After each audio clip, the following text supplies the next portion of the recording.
Olá, meu irmão, minha irmã, seja muito bem-vindo novamente ao nosso canal do Diácono Luciano, onde eu estarei convosco mais uma vez, dando sequência aos nossos trabalhos. Aqui, trabalhando sobre o tema do evangelista Mateus, dentro dos sinóticos, na matéria em que nós estamos trabalhando de introdução ao Novo Testamento. Nesta matéria de hoje, nós vamos tratar do tema central de Mateus, desenvolver um pouco mais a natureza do Evangelho de São Mateus. Então convido vocês, aquele que não é inscrito, se inscreva no nosso canal e acompanhe juntamente com tantos outros que estão já acompanhando essas matérias. Venha conosco!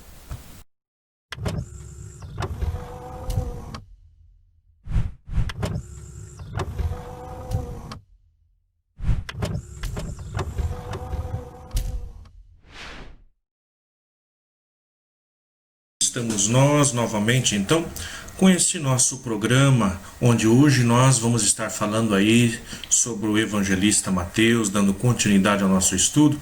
Aí ao fundo hoje eu deixo com vocês algumas imagens da Terra Santa, para que enquanto nós vamos conversando, vocês possam ir apreciando um pouquinho aí sobre essas belíssimas imagens, esses belíssimos lugares que vale a pena visitar um dia.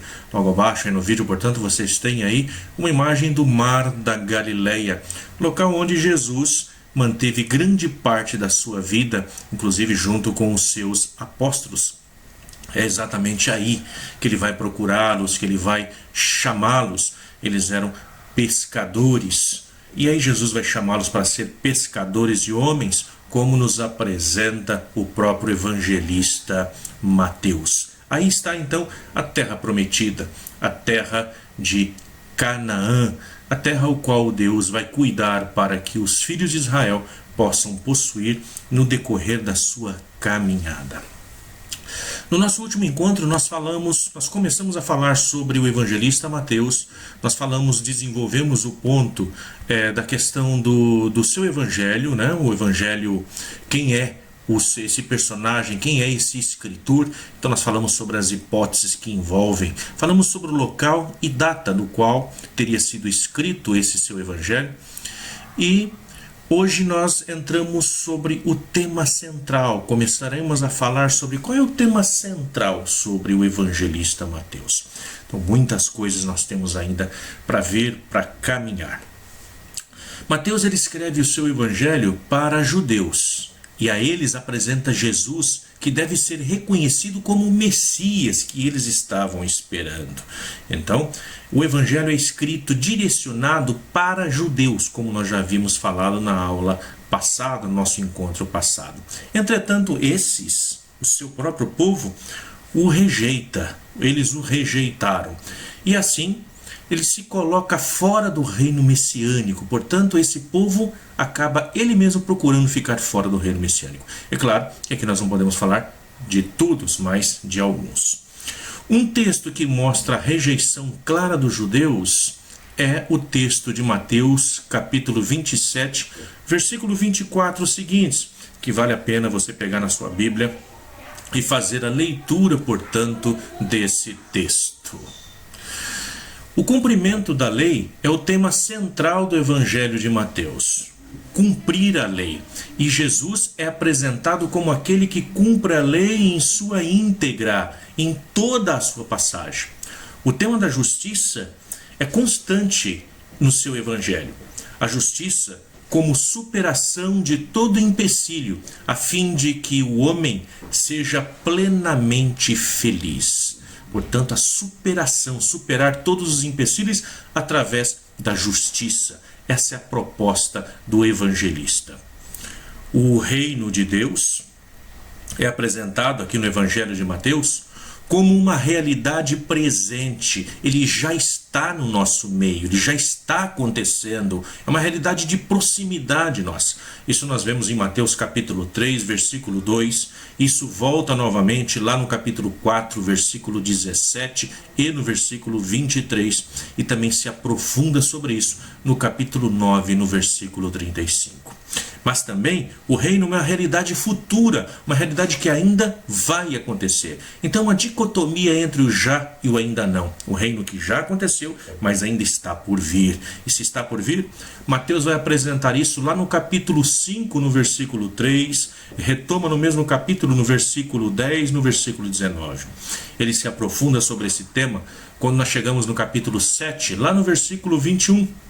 E retoma no capítulo 8, versículo 11, o reino como uma realidade futura.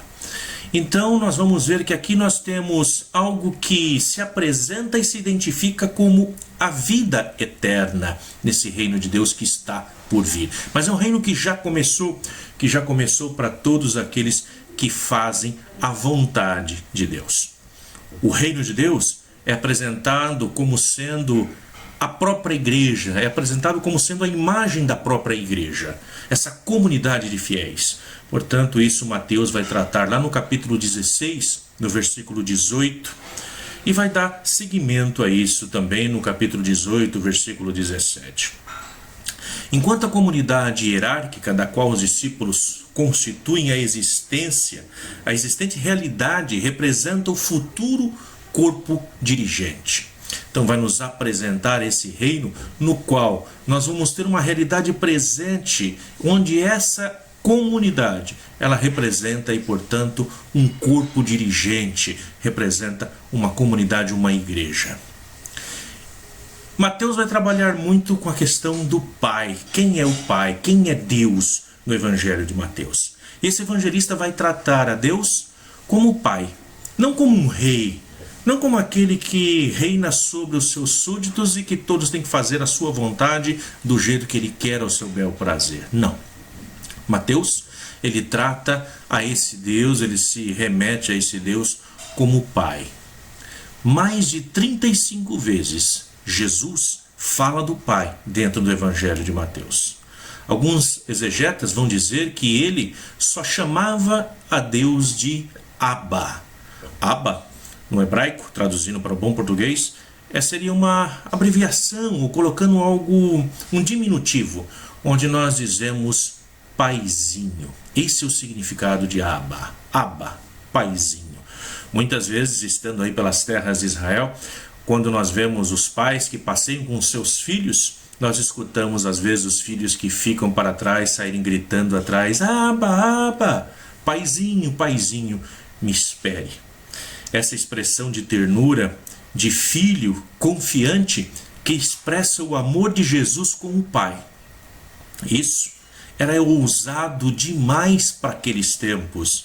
E por que não dizer também ainda para os tempos atuais, em algumas circunstâncias e algumas situações. Chamar ao Pai, um filho se dirigir ao Pai como paizinho, mesmo nos dias de hoje, ainda nós achamos um pouco ousado. Em mais uma ousadia, Jesus vai ensinar os pecadores, ele vai trabalhar com os pecadores, ele vai ensiná-los a tratar a Deus também como Abba, também como Pai. Então veja, não são simplesmente os filhos queridos, mas também aqueles que são pecadores. Jesus vai ensinar a cada um deles, vocês também têm o direito de chamar a Deus de Abba, a ter essas mesmas atitudes de confiança em lugar de medo. O filho é aquele que confia no Pai e não tem medo. Mateus vai apresentar isso no capítulo 10, no versículo 26, e também no capítulo 17, lá no versículo 7. Jesus vai ensinar, portanto, nesse evangelho, ao filho, ao pecador, a ter certeza de que eles são escutados e que os seus clamores sobem até Deus. Mas não como os fariseus que querem impor a Deus o que ele tem que fazer. Mateus apresenta isso lá no capítulo 6, versículo 7. Não. E Mateus aqui vai apresentar para esses pecadores a certeza do perdão de Deus. Do não rigorismo, como cumprir como um escravo tudo aquilo que Deus determina. Em contraposição a João o Batista, que fala muito de castigo, de penitência, de julgamento que está por vir, que está às portas, que está iminente, como nós vemos em Mateus capítulo 3, versículo 1 a 10, Jesus diz que o que está iminente é uma boa notícia de Deus. E essa boa notícia é a chegada de seu reino. Jesus, O enviado de Deus é mais forte que o demônio e suas obras, nos apresenta Mateus no capítulo 12, versículo 22 ao 30. Ele não julga nem condena, ele perdoa. Fala sempre do amor, do perdão, do projeto de esperança de Deus. Segundo Mateus, Deus é misericordioso. A misericórdia de Deus é mais poderosa que o próprio pecado. O perdão é de graça. Deus não exige nada em troca. Deus é maior e mais forte que o pecado. Jesus não fica falando do pecado, do inferno, do demônio ou do mal. Acredito que precisamos retomar a pregação de Jesus nos dias de hoje. Hoje, vemos que muitas igrejas se esquecem de falar de Deus e em seus cultos acabam falando mais dos poderes de Satanás do que dos poderes de Deus. Nós também devemos rever a nossa posição. Nosso Deus é um Deus misericordioso, esse Deus apresentado por Mateus. Jesus exige que seja feita a vontade do Pai. Isso nós vemos lá em Mateus capítulo 7, onde ele começa a trabalhar com isso lá no versículo 21, e depois ele retoma também isso lá no capítulo 12, no versículo 50. Então ele exige que seja feita a vontade do Pai. Mas o que é essa vontade do Pai? A vontade do Pai é um projeto de vida e esperança para os seus filhos e filhas. Se os pais humanos, nós, sabemos fazer coisas boas e não queremos enganar os nossos filhos, quanto mais o Pai dos céus. Mateus capítulo 7, versículo 11 trata desse tema.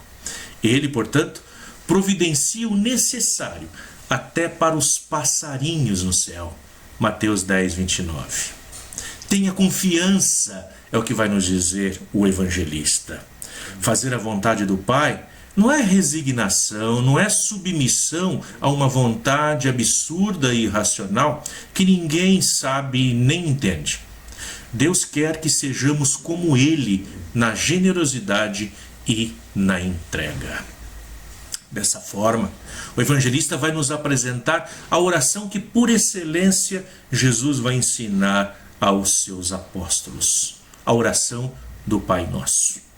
O Pai Nosso é um quiasmo, onde o ponto central é o que está no meio, é a ideia que vão se completando ao entorno desse quiasmo. Imaginem vocês um quiasmo como sendo aquele sanduíche, onde nós, quando vamos comprar, imagine aquele sanduíche gostoso com um hambúrguer dentro, no meio, bem recheado. Qual é a parte que nós mais gostamos do sanduíche? É o pão? Nós estamos interessados? Ou é no recheio que está no centro? Certamente, a parte central é aquilo que está no meio, aquilo que é o mais gostoso. Assim também, o Pai Nosso, dentro de Mateus, nos traz aquilo que é o mais gostoso, aquilo que está no meio que mais importa. E a estrutura do Pai Nosso, em Mateus, vai nos apresentar que o que está no meio é o pão nosso de cada dia, dai-nos a cada dia. Por isso, vamos analisar essa estrutura, onde no primeiro ponto, dentro da oração do Pai Nosso, ele vai dizer: santificado seja o teu nome. Pai, santificado seja o teu nome. Quando é que se santifica o nome de Deus? Quando é que santificamos o nome de Deus? Não é o próprio Deus que santifica o seu nome já é santo, mas somos nós que somos chamados a santificar o nome do Pai. E quando é que fazemos isso?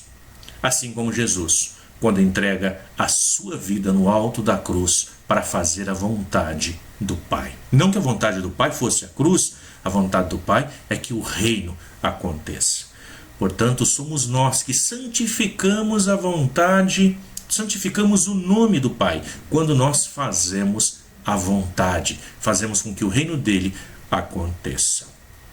Venha o teu reino, vai nos dizer o evangelista nessa oração. Venha o teu reino. Muitas vezes nós deixamos de pedir pelo reino de Deus, nós queremos que se faça o nosso reino, que nós reinemos. O evangelista, portanto, aqui vai nos apresentar esse ponto onde nós devemos pedir para que o reino de Deus venha. Devemos lutar para fazermos com que esse reino aconteça. Que seja feita a tua vontade, assim na terra como no céu. Aqui está esse grande pedido, onde a vontade de Deus já é feita no céu pelos anjos e santos. Agora nós também somos chamados a fazer com que a vontade de Deus aconteça aqui na terra e não a nossa própria vontade. Chegamos ao ponto central desse evangelho, onde vai nos apresentar, portanto, o grande pedido, e podemos dizer em Mateus, esse é o único grande pedido. O pão nosso de cada dia, dá-nos todo dia, dá-nos a cada dia. Aqui nos apresenta, portanto, o projeto de Mateus, o projeto do reino de Deus no evangelista Mateus, que vai nos dizer que o ser humano é aquele que tem que lutar pelo pão de cada dia, pedir pelo pão de cada dia, deixando de lado o acúmulo, não tentando acumular ou ter aquilo que é do outro. Santo Atanásio, um dos grandes pais da igreja, ele vai dizer: tudo aquilo que sobra no meu prato é roubo, porque se está sobrando no meu prato, está faltando no prato de alguém. Essa é a grande lição desse evangelho, dessa oração do Pai Nosso no evangelho, onde vai dizer a todo o povo: nós devemos lutar pelo pão de cada dia. E aí Mateus vai apresentar uma bonita passagem dizendo: olhai os pássaros do campo, eles não semeiam, eles não plantam, e assim mesmo todos os dias eles têm necessário para comer e ter vida e ser felizes. Nós valemos muito mais do que os pássaros no campo. Portanto, Deus é aquele que caminha junto com o povo. Dando continuidade a essa oração, no evangelista Mateus vai nos dizer: perdoa-nos as nossas dívidas, assim como nós perdoamos aos nossos devedores.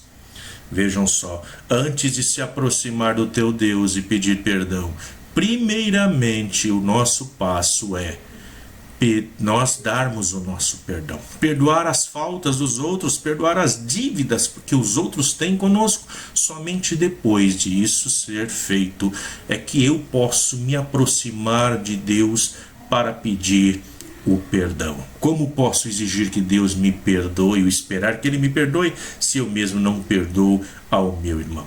Isso está ali na nossa oração diária. Quantas vezes nós não nos ajoelhamos ali ao pé da cama, ao anoitecer ou quando amanhece, e vamos rezar essa oração? O que o Pai Nosso, portanto, nos propõe no evangelista Mateus é que nós devemos fazer com que ele aconteça. Depois nós vamos ver: não nos exponha à tentação, não nos deixeis cair na tentação. Que tentação é essa? Será que é a tentação de Satanás? Sim, mas essa tentação tem um nome, e tem um nome dentro da própria oração do Pai Nosso. Não nos deixe cair na tentação de não fazer a vontade de Deus. Não nos deixais cair na tentação de não cumprir aquilo que nós rezamos no Pai Nosso, na oração do Pai Nosso. E aí sim, livra-nos do maligno. Essa é a grande oração, portanto, do cristão, que é apresentada aqui no evangelista Mateus. A oração ao qual nós somos chamados a rezar somente quando já estivermos em oração, somente quando já estivermos fazendo essas coisas acontecerem. Essa é a oração, portanto, por excelência. Oração é chegar até Deus.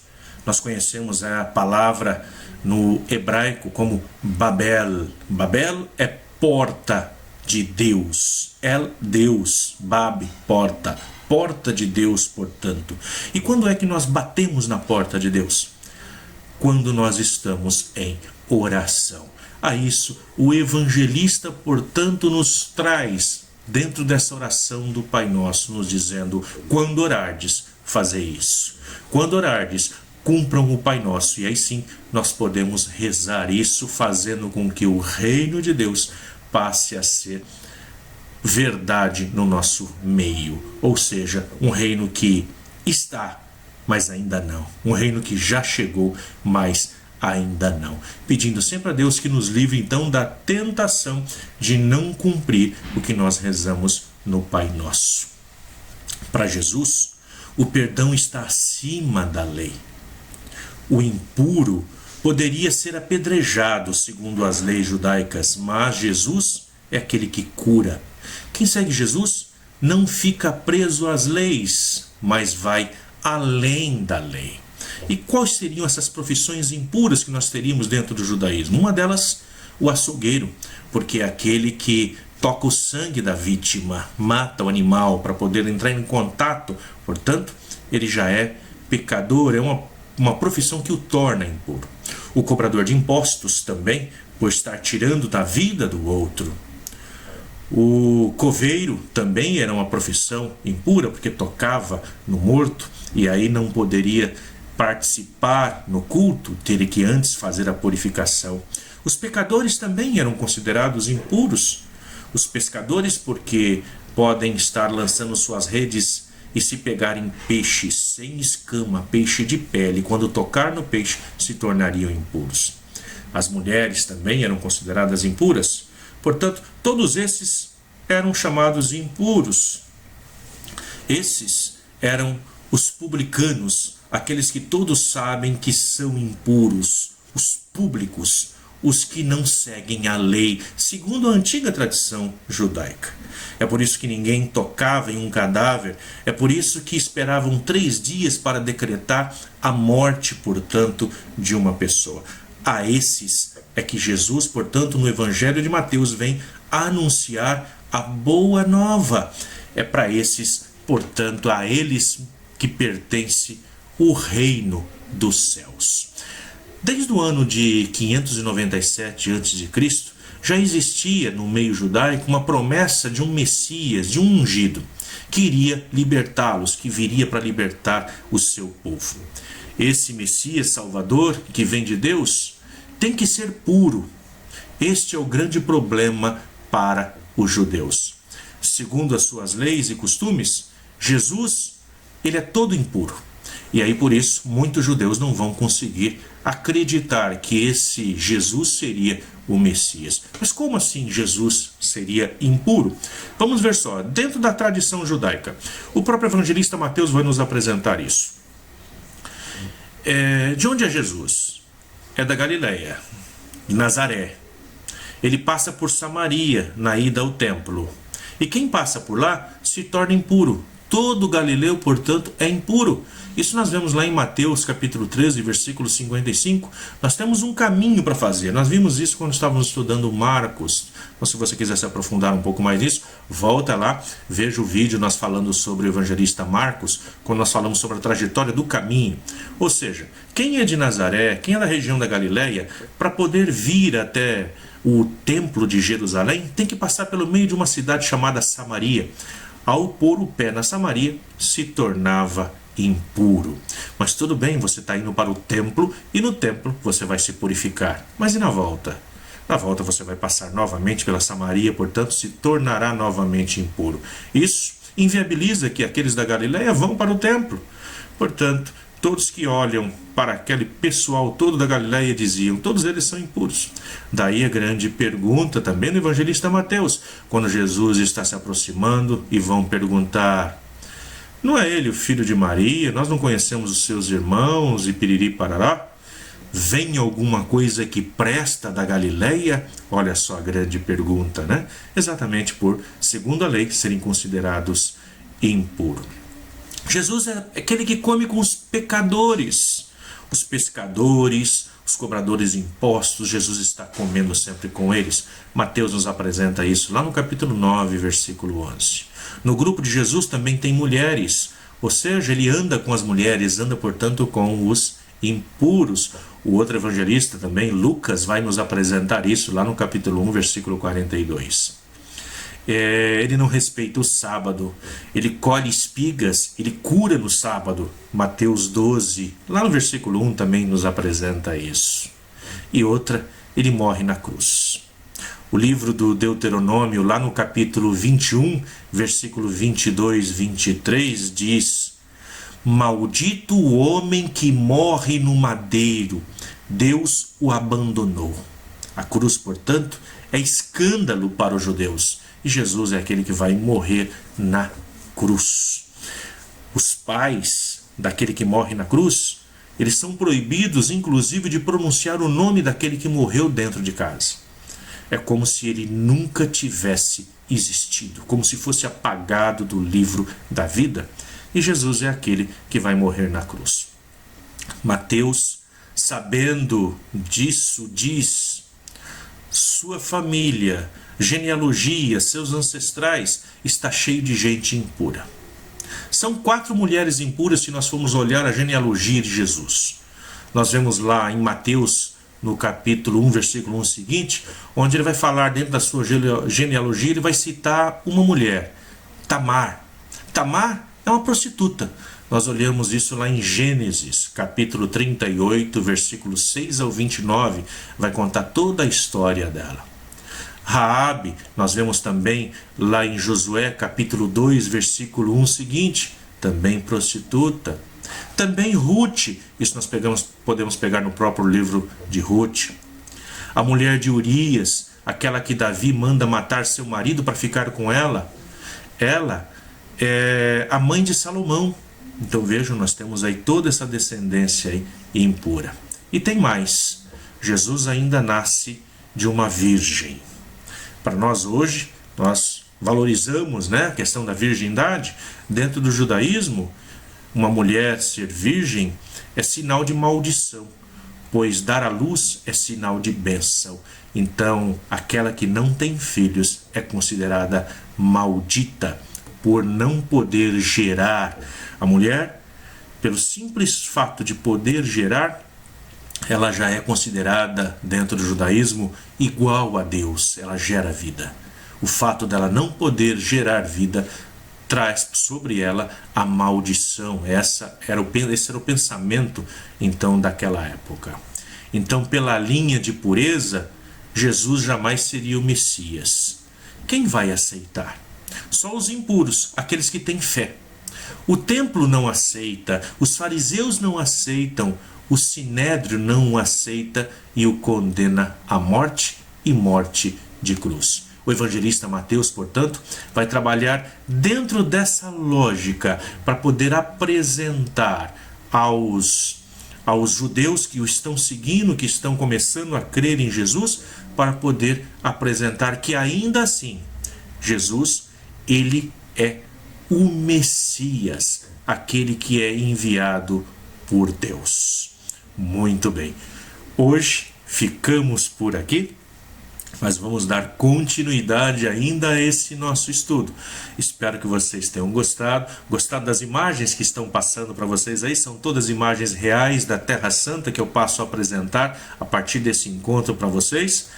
E aquele que não é inscrito ainda, se inscreva. Aquele que gostou, deixa o seu joinha aí pra gente, faça o seu comentário, para que nós possamos também ver aí quais são os questionamentos, quais são as perguntas que vocês teriam para levantar. E assim, quem sabe, nós podemos estar respondendo essas perguntas aí no nosso próximo encontro. Muito obrigado a todos vocês. Fiquem com Deus e até a próxima. Fiquem com mais um pouquinho aí, portanto, aí agora do nosso vídeo. Nesta sala se fez a última ceia, a refeição pascual. Aqui, Jesus lavou os pés dos discípulos. Aqui, compartilhou da refeição de Páscoa. Aqui, ele dividiu o pão ázimo e disse: "Este é o meu corpo, que por vós é dado."